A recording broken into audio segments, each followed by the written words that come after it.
Hello friends, इस वीडियो में मैं आपको शॉर्टकट कीज़ की पूरी जानकारी देने वाला हूँ।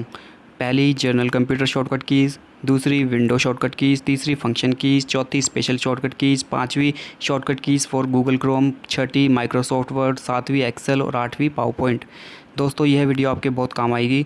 वीडियो के लास्ट तक ज़रूर बने रहें। GD एजुकेशन हब को सब्सक्राइब कीजिए और लेटेस्ट वीडियो की नोटिफिकेशन पाने के लिए बेल आइकन को भी दबा दीजिए।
आई होप कि ये वीडियो आपके लिए यूज़फुल रही होगी।